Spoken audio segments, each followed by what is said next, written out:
À travers sa mise en scène, un film peut nous révéler des éléments qui ne sont pas écrits dans son scénario.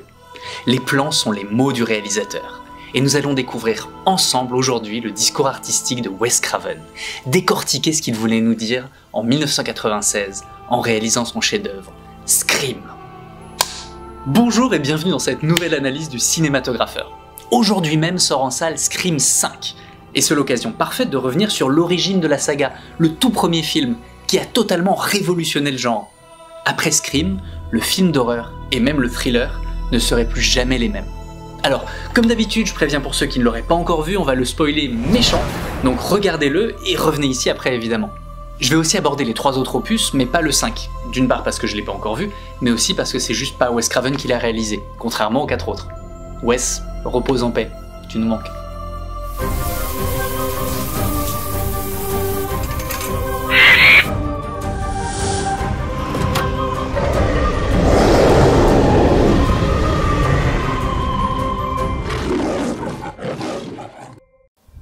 Alors, épisode 12, vous commencez à me connaître, vous savez que j'aime bien les premiers plans dans les films. Un bon réalisateur dit tout dans les premiers plans. Et donc on va regarder un peu ce que nous raconte ici Tonton Wes. Le film ouvre sur le titre, Scream, surgissant du noir, dans un cri, des effets sonores et une sonnerie de téléphone. Il y a un mélange des sons diégétiques et extradiégétiques. Ça veut dire les sons qui sont dans l'univers du film, la diégèse, donc le son du téléphone, et les sons qui ne sont pas dans l'univers du film, extradiégétiques. Ceux qui ont été rajoutés, le cri et les effets sonores. Parce que le son du téléphone est bien un son diégétique, puisqu'après un fondu au rouge, c'est bien sur un téléphone qui sonne que le film commence. Avant même son premier plan, le film joue sur l'interpénétration de la réalité et de la fiction. Ce qui va être le principe de tout le film, où les personnages du film vont imiter ce qu'ils ont vu dans les films, imiter la fiction, comme si les règles des films d'horreur géraient leur propre monde. Don't you know the rules? What rules? Jesus Christ, you don't know the rules? There are certain rules that one must abide by in order to successfully survive a horror movie.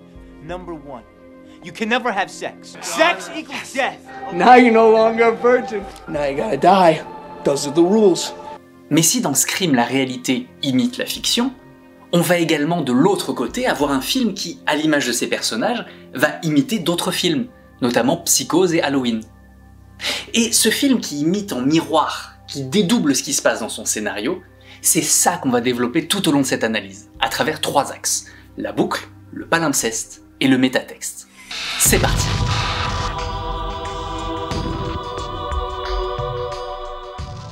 Le premier plan du film semble très simple. On part du téléphone et on monte sur Drew Barrymore. Faux numéro, elle raccroche. Le téléphone sonne à nouveau et elle sort du champ. Ce premier plan nous donne déjà une première figure de répétition, avec le téléphone qui sonne par 2 fois. Une fois au début du plan, et une fois à la fin. Comme si le plan finissait là où il a commencé. Et c'est précisément sur cette première répétition que Wes Craven choisit de faire la toute première coupe de son film. Et justement, au deuxième plan, on a, exactement la même chose. Un plan ascendant qui part du téléphone, et qui remonte sur Drew Barrymore, qui raccroche et quitte le champ. Les 2 premiers plans sont ainsi virtuellement les mêmes. Et cette répétition, ça va être le cœur de la mise en scène et du projet artistique de Wes Craven, qui, en 2 plans seulement, instille une multiplicité de la figure de la répétition, du double. 2 sonneries, 2 plans identiques, 2 sorties de champ, 2 fenêtres, et le reflet de Drew Barrymore, qui la dédouble donc. Et cette boucle, ce retour sur soi comme un pliage, un anneau de Moebius qui fait qu'on n'avance jamais, va ainsi hanter totalement le film, à l'image de cette boucle que fait Drew Barrymore autour de la table. Un retour au point de départ, aussi circulaire que la casserole de popcorn ou que la sphère qu'elle semble devenir. Comme les 2 premiers plans du film, qui sont identiques. Ce cri qui ouvre, puis qui ferme le prologue. Le film semble faire du surplace, tourner sur lui-même, encadré par des scènes ou des plans qui sont vus en double au début et à la fin du film.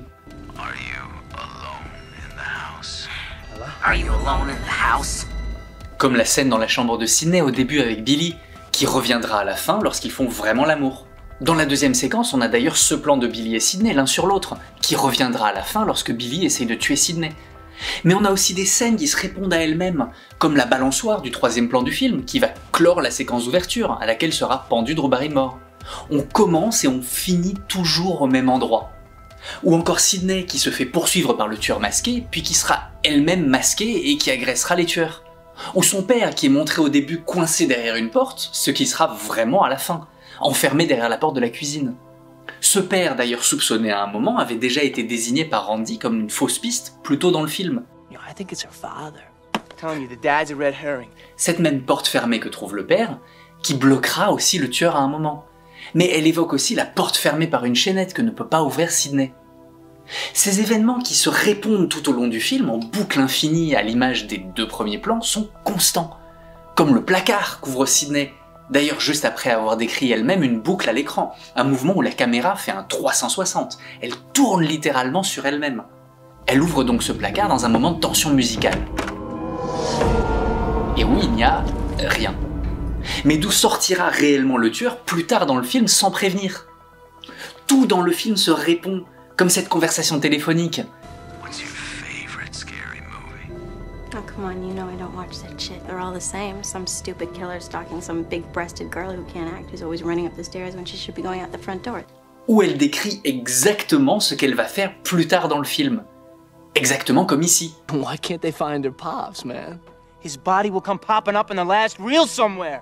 Et hop, à la dernière pellicule, et pareil, Okay, I'll see you in the kitchen with a knife. et comme une réponse, Stu se fait bien poignarder dans la cuisine à la fin. Comme la culpabilité de Billy, qui elle aussi tourne en rond. On le croit coupable au début du film, puis on l'innocente alors qu'il était vraiment coupable. On revient toujours au point de départ, comme Drew Barrymore qui fait un cercle, comme Billy et Sidney dans la chambre, comme on reviendra aux origines dans Scream 3, qui en interroge le commencement, et qui replace d'ailleurs Sidney dans cette même chambre. Un opus qui revient sur la mère de Sidney, le meurtre par lequel tout a commencé, le tout premier meurtre de Billy et Stuart, qui était déjà une boucle dans le premier film. Parce que la soirée où Sidney doit mourir se passe le jour de l'anniversaire de la mort de sa mère, pile 1 an avant, un éternel recommencement. Only a year ago, Maureen Prescott, wife and mother, was found raped and murdered. It's after midnight. It's your mom's anniversary. We killed her exactly 1 year ago today. Mais tout ça en fait, c'est l'image du film lui-même. Cette image de la boucle, de ce retour sur soi, littéralisée par Wes Craven dans le film, est en fait une image parfaite de son travail de mise en scène et de sa réflexion sur le genre lui-même. La façon dont, à l'époque où il a fait ce film, mais c'est encore plus vrai maintenant, les films avaient tendance à se recycler, à utiliser une formule toute faite, qui tourne en boucle à l'infini, où on refait exactement la même chose toujours et encore, comme Drew Barrymore qui tient sa casserole à popcorn, tourne en rond et refait exactement la même chose, elle tient sa casserole à popcorn. Wes Craven met en scène un univers où le passé et le présent se recyclent, où le présent n'est plus qu'une redite du passé, où les deux finissent par coexister au sein du même film, qui se transforme en palimpseste.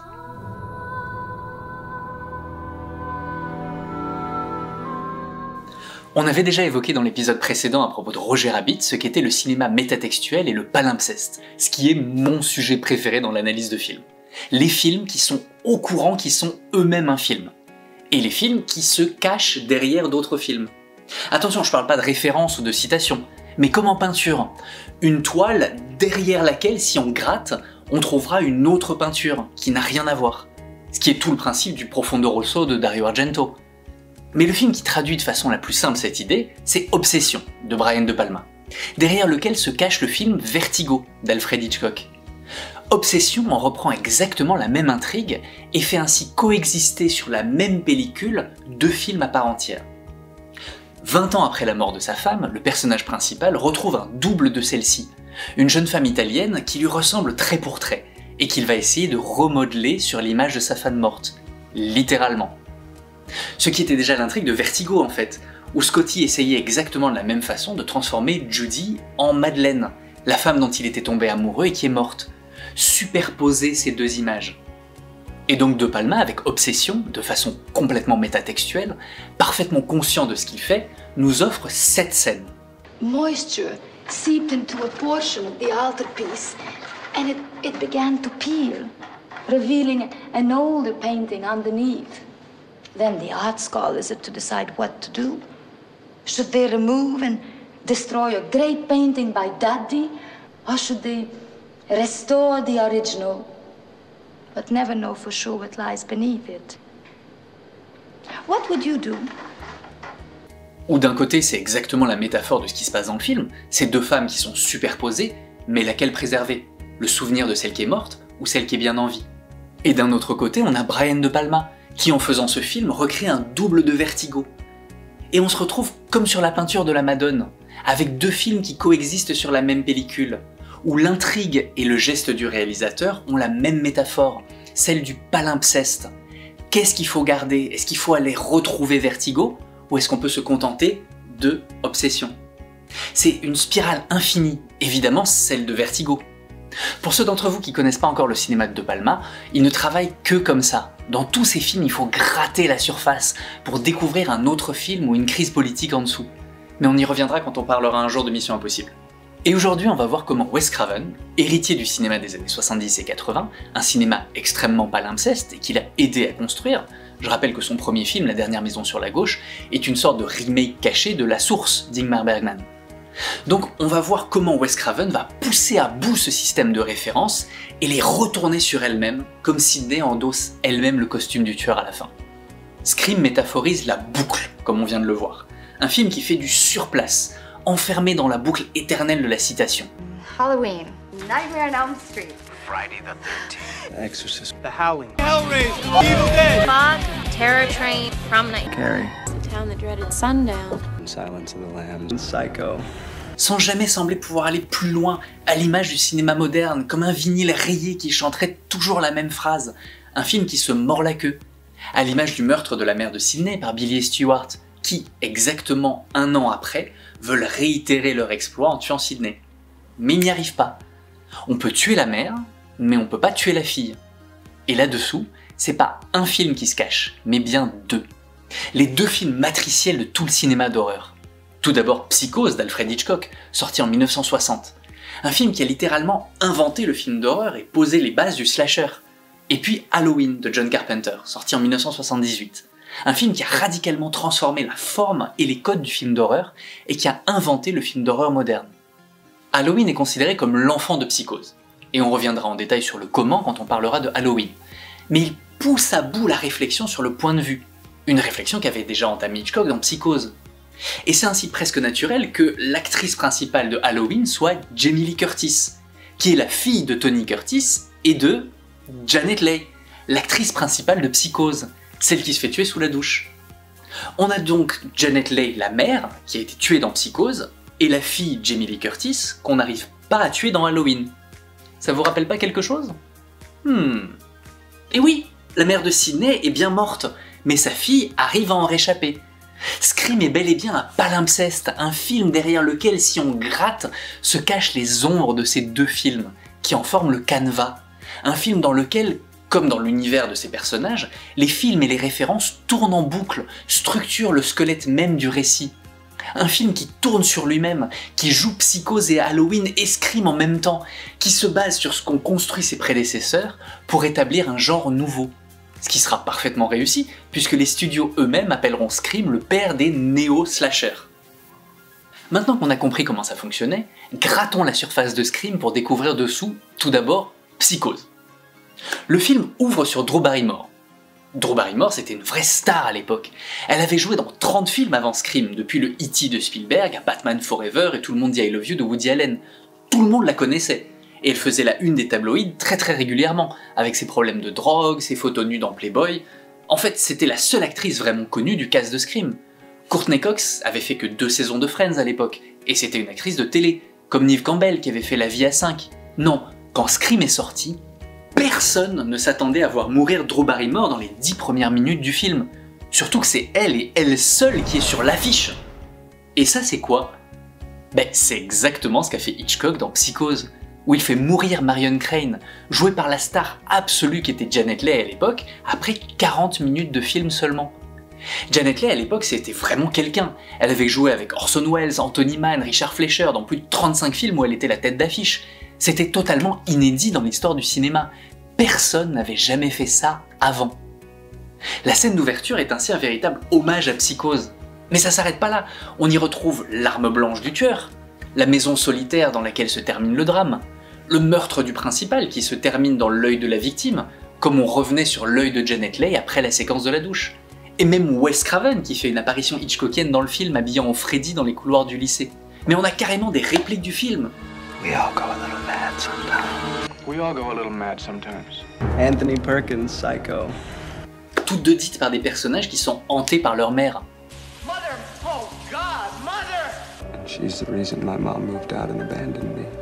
Ou le fait que dans Psychose, la caméra entrait par la fenêtre pour surprendre un couple après l'amour, et ici, juste après l'ouverture, c'est Billy qui pénètre par la fenêtre pour tenter d'assouvir son désir sexuel avec sa petite amie. Billy qui se nomme d'ailleurs Loomis. Billy Loomis. Exactement comme le petit ami de Janet Leigh dans Psychose. Hello, Loomis. Mais aussi, et ça va nous amener au second film qui se cache derrière Scream, c'est le nom du docteur qui s'occupe de Michael Myers, le tueur de Halloween. I'm Loomis, Dr. Sam Loomis. Il y a une vraie parenté entre les trois films qui jalonnent chacun l'histoire du film d'horreur. Donc, deuxième film qu'on découvre quand on gratte la surface de Scream, c'est Halloween. Alors là, ça déborde. On a le masque blanc du tueur et son couteau, évidemment, mais des répliques aussi. I want to go down the street to the Mackenzie's house. Drive down to the Mackenzies. Mais carrément des références textuelles. Halloween. Name the killer in Halloween. How come Jamie Lee Curtis is in all of these movies? Et le film qui regarde tous à la fin à la télé est Halloween. Pendant toute la dernière partie du film, Halloween et Scream se déroulent en même temps. C'est le palimpseste parfait. Mais on a 50 autres références, comme Sidney qui téléphone à Tatum, sa meilleure amie, puis qui s'assoupit sur le canapé, qu'on retrouve dans Halloween avec Jamie Lee Curtis qui téléphone à Annie, sa meilleure amie, puis qui s'assoupit. Annie qui fait du popcorn juste avant de mourir, comme Drew Barrymore. Et enfin Annie qui meurt dans un garage, comme Tatum mourra elle aussi dans un garage. Mais ça va encore plus loin avec la chanson qu'écoute Sidney lorsqu'elle fricote avec Billy, Don't Fear the Reaper.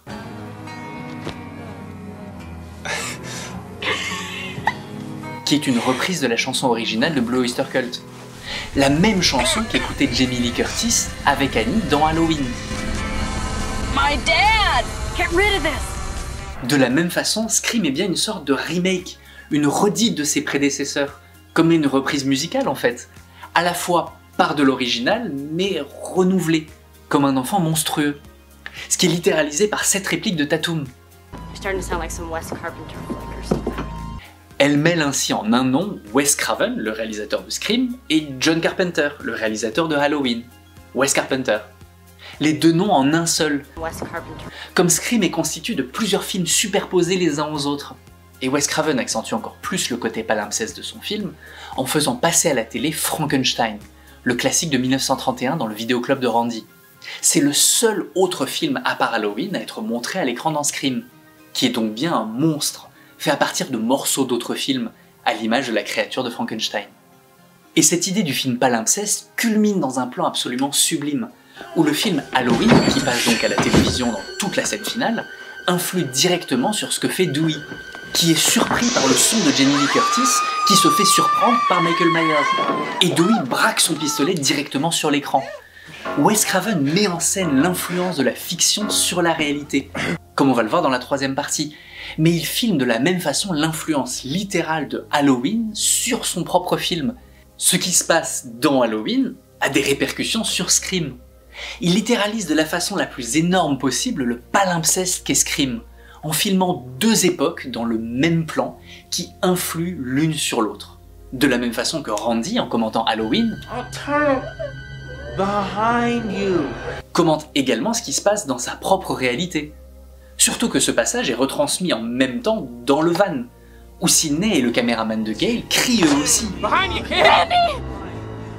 Behind you! Si on s'arrête 30 secondes, on se rend compte que cette scène joue en fait sur 6 niveaux de réalité. On a 1. Le personnage de Laurie dans Halloween. 2. L'actrice Jamie Lee Curtis qui joue Laurie, vu que Randy s'adresse à l'actrice en disant No, Jamie. Watch out, Jamie. Jamie. et non Laurie. 3. Randy dans Scream qui regarde Halloween. 4. Sidney dans le van qui regarde aussi. 5. Nous, le spectateur, qui sommes rappelés par cette séquence totalement méta, toutes les fois où nous aussi on a hurlé à l'écran « Attention, attention, derrière toi !» don't do that! Et enfin 6. Jamie Kennedy, l'acteur qui joue Randy, qui s'appelle ainsi lui-même par son vrai nom. Jamie, look behind you. Behind you, Jamie. Jamie, turn around. Comme si le personnage parlait au comédien. Exactement ce qu'il est en train de faire lui-même en appelant Jamie Lee Curtis, Encore une boucle infinie. How meta can you get? On a 6 niveaux de métatextualité qui s'empilent les uns sur les autres, dans un univers où réalité et fiction se mêlent totalement, où les personnages vivent leur vie comme un film. Just pretend it's all a scary movie, say. Un film qui dépeint une génération où la fiction a totalement envahi cette réalité. It was the killer's voice. From Stab, or I mean, you know, from your life. Our local legacy, the Stab movies, is coming to life. Forget watching Stab. You get to live it. Où Billy compare sa relation avec Sidney à l'exorciste. The Exorcist was on. What had me thinking of you? It was edited for TV, you know, all the good stuff was cut out. Well, 2 years ago, we started off hot and heavy. Nice solid R rating on our way to an NC-17. Lately, we're just sort of edited for television. Et où Sidney la compare à un film interdit aux moins de 13 ans. Did you settle for a PG-13 relationship? Avant de rêver elle-même être dans un film avec Meg Ryan. Why can't I be a Meg Ryan movie? La réalité n'existe plus en fait. But this is life. This isn't a movie. Sure it is, Sid. It's all a movie. It's all one great big movie. Le film est ainsi aussi méta dans son propos que dans sa réalisation, où le film se commente lui-même et parfaitement au courant qu'il est un film. Can I be the helpless victim? Okay, let's see. No, please don't kill me, Mr. Ghostface. I want to be in the sequel. This is the moment when the supposedly dead killer comes back to life for one last scare. Not in my movie. Wes Craven pousse ainsi à bout ses intentions de mise en scène pour créer un film presque outrancier, cynique et tellement nombriliste que rien ne pourrait en fait passer après. Il utilise ses propres lois et clichés brillamment, mais jusqu'à l'écœurement. Jamie Lee Curtis dans Halloween regardait The Thing à la télé, et dans Scream, on regarde Halloween. Une copie d'une copie d'une copie. How can you watch this shit over and over? Scream est au courant qu'il est lui-même cette copie, et il en joue pour s'interroger en tant que film, interroger là où en est l'industrie et l'histoire du cinéma, et interroger son spectateur en littéralisant à l'écran le principe même de cette imitation, comme Randy qui par son mouvement de main lorsqu'il explique les codes du genre a exactement la même posture que le tueur à l'écran, comme le proviseur qui imite le tueur, comme Dewey qui lèche son cône de glace comme le shérif fume sa cigarette, une pâle imitation. Une réflexion que Wes Craven va pousser encore plus à bout dans les suites de Scream, où le second opus ouvre sur la projection du film Stab, le film inspiré par les événements de Scream, et où dans le troisième opus, outre le fait de se passer littéralement sur le tournage de Stab 3, qui reprend des scènes du premier à l'identique et les retourne sur elle-même. On retrouve Carrie Fisher, qui joue le rôle d'une employée aux archives, à qui tout le monde dit qu'elle ressemble à Carrie Fisher. You look just like her? I've been hearing it all my life. It's uncanny. Un rôle d'ailleurs que Wes Craven avait proposé à Jamie Lee Curtis, mais qui a refusé. Un univers où le réel n'est donc plus que l'ombre de lui-même, une copie qui n'est même plus une copie valable, comme Wes Craven qui est dans le film une pâle copie de son propre Freddy, où le réalisateur se copie lui-même, comme la discussion du début entre Drew Barrymore et le tueur. It's an easy category. Movie trivia. Un univers où les personnages sont incapables de faire autre chose que de parler de films, répétant toujours et encore la même chose en une boucle éternelle. You like scary movies? Uh-huh. Do you like scary movies? Et ce qui est fou dans tout ça, c'est que Scream sera certainement l'un des films les plus copiés des années 90, et donc mécompris, parce qu'il surligne justement le principe même de cette copie qui tourne à vide sur elle-même dans un nombrilisme ultime. Scream a totalement renouvelé le genre du slasher, pour le meilleur, ce film, mais surtout pour le pire, parce qu'il a fait un tabac, et ses descendants ont vu le jour dès l'année d'après. Tout plein de néo-slashers sont apparus, entre Souviens-toi l'été dernier, Urban Legend, Mortel Saint-Valentin, Scary Movie et autres.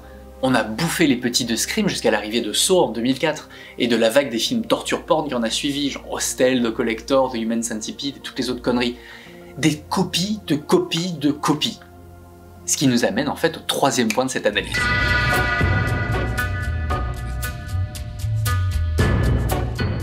Parce que cette boucle qu'on n'arrête pas de décrire depuis tout à l'heure souligne aussi le côté méta de Scream, c'est-à-dire un film qui se regarde lui-même en tant que film, un film qui est au courant qu'il est un film, un retour sur lui-même, et même sur la filmographie de son auteur.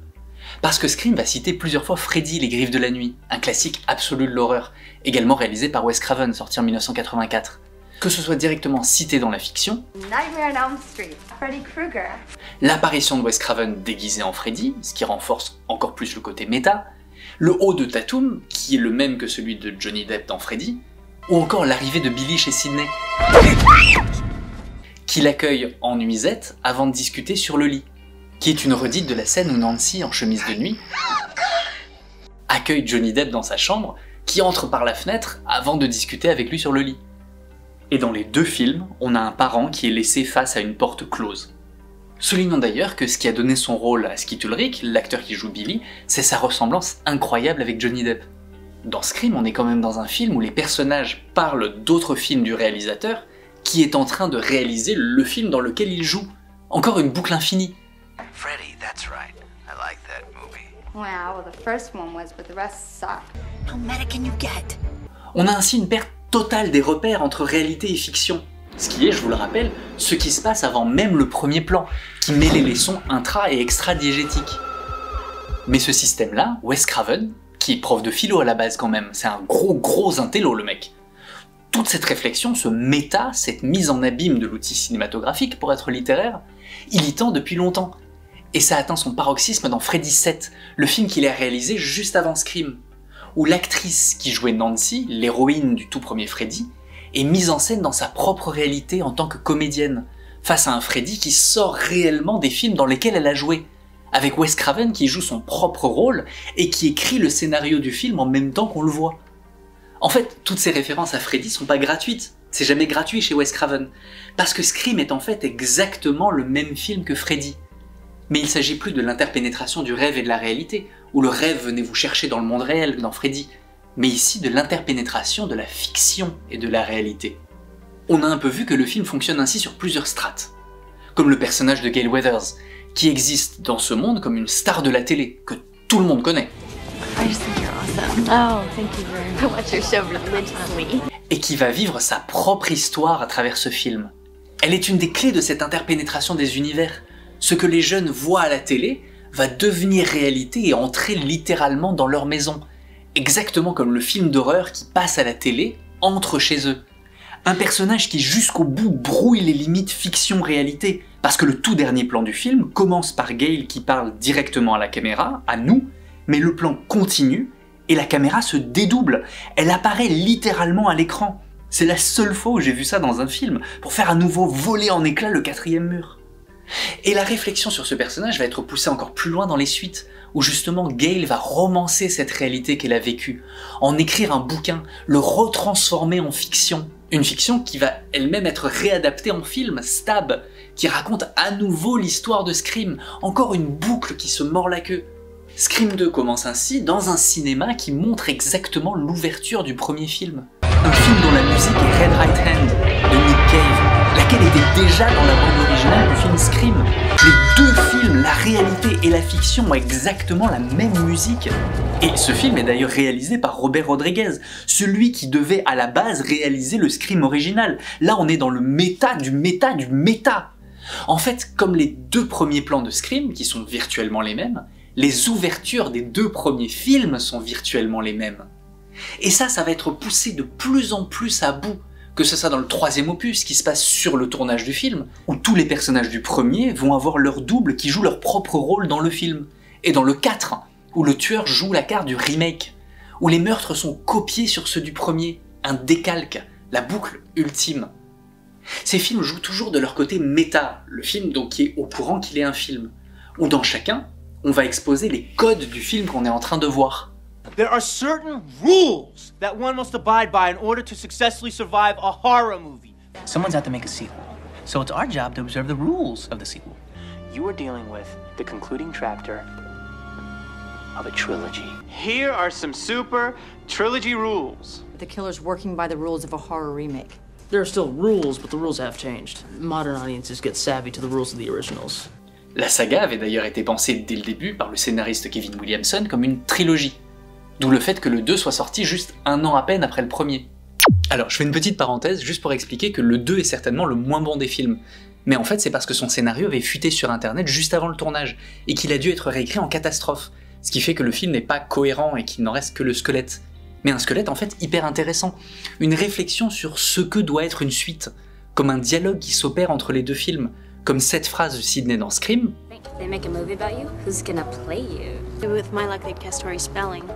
qui a sa réponse dans le deuxième opus, où c'est vraiment Tori Spelling qui joue son personnage. Tori Spelling plays Sid. That'll be a wrap. The sequel discussion to be continued. Alors j'en profite pour faire une deuxième parenthèse, parce que je sens bien qu'il y en a qui vont me dire « Bah tout ça c'est écrit dans le scénario, ça vient pas du réalisateur ». Eh bien oui mais non. Parce que Kevin Williamson, le scénariste, a écrit le scénario du film en 5 jours. Et attention, pas que ce scénario en 5 jours. Non, non, les 3 scénarios d'une trilogie. Parce qu'il était méga endetté et qu'il avait besoin d'argent très très vite. Les studios ont vu qu'il y avait là-dedans une super bonne idée, ils ont fait une guerre des enchères. Mais une fois acheté par Dimension Film, le studio n'a juste trouvé personne pour le réaliser.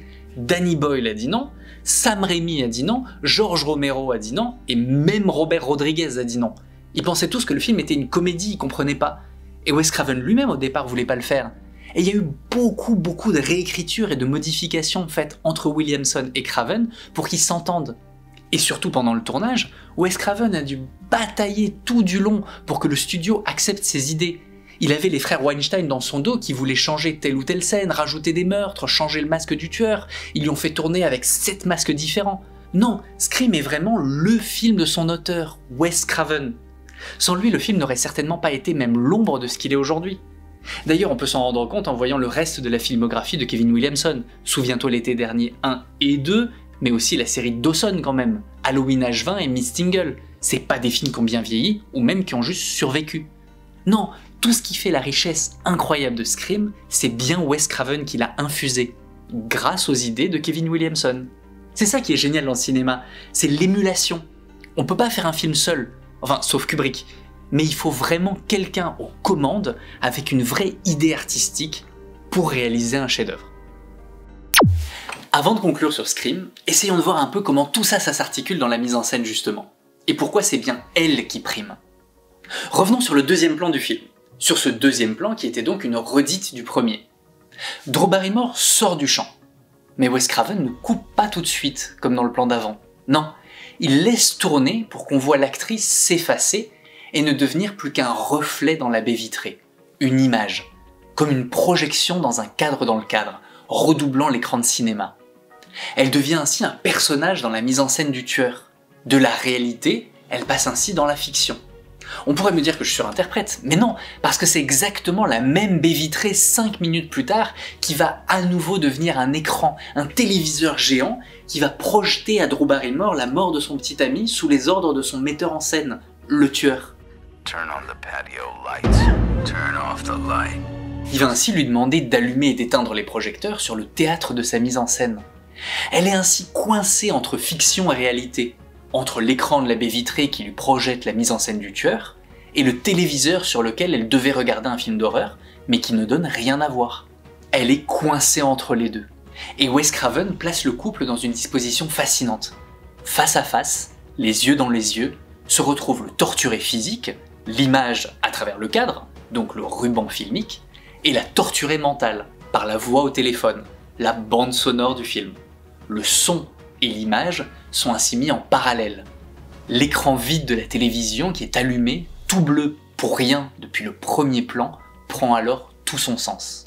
Le métafilm n'a pas encore commencé, nous n'en sommes qu'à l'ouverture, les deux mondes, l'image et le son, ne sont pas encore assemblés à la table de montage. Le son est associé à l'écran vide, un son sans image, Drew Barrymore qui parle, et l'image bâillonnée qui ne peut pas encore émettre de son. Il faut réunir ces deux mondes pour faire démarrer le film, il faut reconstituer la pellicule filmique, faire entrer de force la fiction dans cette réalité. Et c'est exactement ce qui se passe. Le tueur va briser l'écran qui les séparait, l'écran à travers lequel elle ne faisait que regarder, spectatrice de son propre film d'horreur, et va la poursuivre directement dans son salon.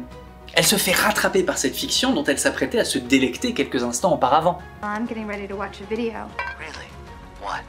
Oh, just some scary movie. You like scary movies? Uh-huh.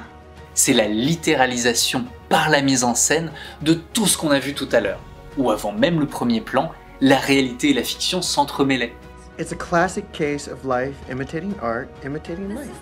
Wes Craven signe ainsi un film qui met en scène l'irruption de la fiction dans la réalité, où la réalité copie la fiction, où la réalité n'est plus qu'une imitation de la fiction qui l'a abreuvée.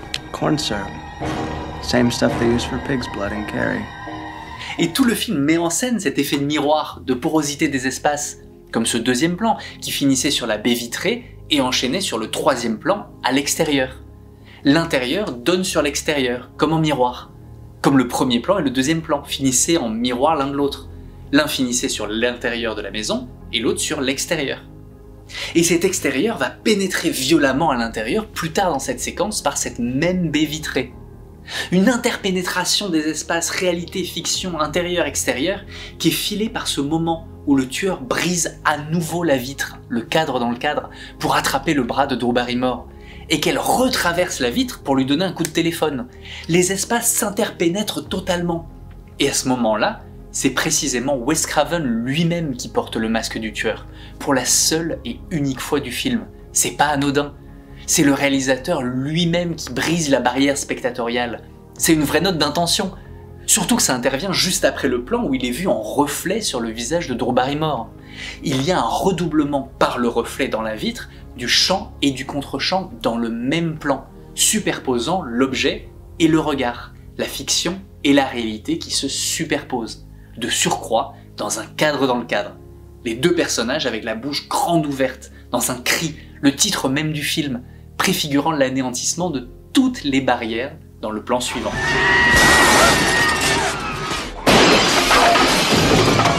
Passé cette incursion brutale de la fiction dans la réalité, tout le but des personnages du film, abreuvés de médias et de films, va être d'entrer dans cette fiction tout au long du film, jusqu'à son paroxysme, où Stuart rentre littéralement dans l'écran de télévision. Il rejoint enfin la fiction au terme du film. Mais de son côté, Sidney, au départ, est complètement étrangère à la fiction. Elle séparait au début du film Billy et elle par un autre écran lorsqu'ils voulaient s'unir à elle. Cette fenêtre, un cadre dans le cadre, qui est bien désigné comme un écran dans le dialogue. Sidney va rentrer peu à peu dans la fiction. Elle va devenir l'héroïne de son propre film. Contrairement à Drew Barrymore, qui en devenait la victime contre sa volonté, qui refusait d'y entrer. I wanna play a game. Now for the real question. No! Don't do this, I can't, I won't. Regardez comment ça fonctionne. Lorsque Sidney découvre Gale Weathers à la télévision, elles sont séparées par un écran, littéralement cette fois, forcées à un champ contre champ stérile. Et quelques scènes plus loin, Wes Craven va reprendre exactement le même champ contre champ entre les deux personnages, mais Sidney va enfin pouvoir interagir avec elle. Sidney entre littéralement dans la fiction, cette fois filmée par des caméras. Et c'est ainsi qu'elle survit, en choisissant de devenir la star du film, ce qui sera littéralisé à la fin du film par sa réplique. Not in my movie. Pas dans mon film.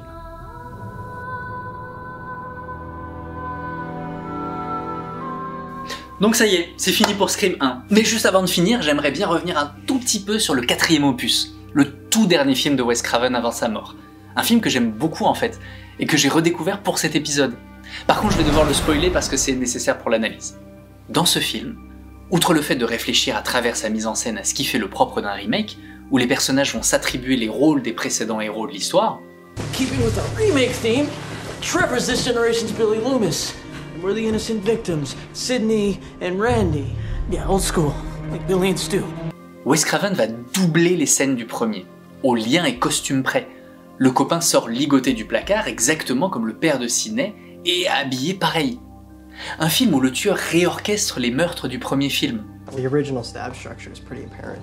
Two kids killed in a house when their parents are away. And then the school's hot chick savaged beyond recognition. We all know where it goes from there. A party. Exactly. Et où Wes Craven figure le miroir entre ces deux films et ces deux personnages principaux par la mise en scène. Il filme les deux héroïnes en miroir parfait, où l'une devient l'autre, prend sa place comme une passation. Je trouve ce plan absolument sublime. It's about becoming you. Mis en miroir, les deux films sont ainsi radicalement opposés, parce que Wes Craven inverse son film, qui est calqué sur son personnage féminin, qui, de Final Girl, se transforme en tueuse. So the reversals become the new standard. Il a les mêmes ambitions, il se retourne comme un gant sur lui-même pour décrire une génération où les valeurs se sont inversées, où l'équivalent des deux personnages les plus sympathiques de l'original, Sidney et Randy, deviennent les tueurs de ce nouvel opus. This is what the reboots do. They one-up the original ending. The Woodsboro murders ended at a party, so in the remake... The party's the false ending, new rules. Those are the rules. New movie, new franchise. New decade, new rules. Comme ce qu'il est lui-même, un remake, le film débute 3 fois, où il se fait la copie d'une copie d'une copie de lui-même. Craven, dès le début, montre du doigt les dérives de l'industrie qui recycle en boucle les mêmes recettes. Les années 2000 sont les grandes années des remakes, All there are now are remakes. dont de nombreux films de Wes Craven lui-même. La Colline à des yeux en 2006, La dernière maison sur la gauche en 2009, Freddy en 2010, mais aussi les autres grands classiques du genre, Massacre à la tronçonneuse en 2003, Halloween en 2007. À travers ce film, Wes Craven s'interroge sur la nouvelle génération, sur ce qu'elle est devenue. Une génération totalement auto-centrée, abreuvée par les réseaux sociaux. We all live in public now. We're all on the internet. How do you think people become famous anymore? You don't have to achieve anything. Bizarrement, pour un réalisateur qui aurait dû être out depuis longtemps, à plus de 70 ans juste avant de mourir, et quelques films bien nazes, il a un dernier sursaut de lucidité, dans cet ultime film, qui préfigure, il y a 10 ans déjà, ce qu'est devenu cette nouvelle génération. Une génération où l'égocentrisme est au cœur de tout. What world are you living in? I don't need friends. I need fans. Une génération qui, pour se mettre au centre de l'attention, comme si elle postait des photos sur Instagram, va mettre en scène des meurtres uniquement dans le but de se glorifier soi-même. See, with you, the world just heard about what happened, but with us, they're gonna see it. It's gonna be a worldwide sensation. We're gonna know fame like you never even dreamed of. Où la cousine de Sidney, tellement jalouse qu'elle ne soit pas le centre de l'attention, va tuer pour ça. Well, now I'm the special one. You had your 15 minutes. Now I want mine! Elle n'a qu'un objectif, celui de créer sa propre mythification. Et les vraies victimes du film deviennent en fait les héros des premiers, qui sont finalement les seuls survivants, à nouveau. Victimes du temps qui passe, d'être forcés à voir leur monde se déliter peu à peu, alors que les plus jeunes, qui vont tous mourir, resteront figés dans l'éternelle jeunesse, à la façon de photos sur un compte Instagram. Wes Craven interroge ainsi la nouvelle génération et sa façon de consommer les films et les références. Dans le film originel, on vient de le voir, les citations étaient intégrées au film dans sa construction même, qui reprenait le squelette de Psychose, Halloween et Freddy. Mais dans Scream 4, les citations ne sont justement que citées, empilées les unes sur les autres par une nouvelle génération qui télécharge, les consomme, avale ces images sans même prendre le temps de les digérer. Ces nouveaux cinéphiles ne regardent d'ailleurs l'écran de cinéma qu'entre 2 messages envoyés sur leur portable. Le remake de la scène du quiz de l'ouverture du 1 en est la preuve. Lorsque le tueur soumet la remplaçante de Drew Barrymore au même questionnaire sur les films d'horreur pour sauver son petit ami, dans un miroir parfait du premier film, elle énumère sans réfléchir des films qui n'ont plus aucune signification. Name the remake of the groundbreaking horror movie in which the villain... Halloween, Texas Chainsaw, Dawn of the Dead, The Hills Have Eyes, Amityville Horror, Last House on the Left, Friday the 13th, A Nightmare on Elm Street, My Bloody Valentine, When a Stranger Calls, Prom Night, Black Christmas, House of Wax, The Fog, Piranha. Comme ces nouveaux jeunes, le film est abreuvé d'images, un flux non-stop, comme le tueur qui filme ses meurtres, Gail qui essaye de tout filmer aussi, et le geek qui retransmet sa vie en direct sur internet. Quelque chose de totalement vain, qui ne lui servira pas non plus à s'en sortir. Le flot constant d'images est la malédiction de cette nouvelle génération, dont le but ultime est d'être enfin la star de toutes ces images. Si les films d'horreur ne faisaient pas des tueurs dans l'original, contrairement à ce que la société et la critique voulaient bien dire à l'époque, Don't you blame the movies! Movies don't create psychos! Movies make psychos more creative! You can't blame real-life violence on entertainment. What? Movies are not responsible for our actions. Ici, perdu dans ce flot constant d'images qui nous isole totalement et nous rend tout petits face à tous les autres, ce flot nous rend fous, littéralement. Dans une société où être le survivant, la final girl, c'est comme être le dernier finaliste d'une émission de télé-réalité, où un candidat se fait éliminer chaque semaine. Le film est un face-à-face entre 2 générations, entre 2 styles de cinéma, entre l'ancien et le nouveau, où le nouveau lutte pour prendre la place de l'ancien, le réécrire littéralement, en faisant un remake, le remplacer. There's only room for one lead, and let's face it, your ingenue days, they're over. Comme la nouvelle recrue de Dewey essaye d'évincer Gale. La nouvelle Sydney qui essaye d'évincer l'ancienne. En fait, c'est exactement le même principe qu'on avait décortiqué dans Roger Rabbit la dernière fois, où Zemeckis faisait un pont entre les différents types de cinéma, où le film entier était une lutte pour ne pas se faire effacer de la pellicule par la trempette, ne pas se faire remplacer par la société Cloverleaf, ne pas oublier le cinéma des années 50. Et c'est la même chose ici. Craven signe ainsi avec ce film la mort définitive du slasher. S'il l'avait réinventé et rajeuni avec le premier film, il l'enterre avec celui-ci, dans un genre qui ne peut plus que se remaker et s'auto-parodier, refaire toujours la même chose dans un calque infini, où ce qui faisait la terreur du premier déclenche maintenant le rire.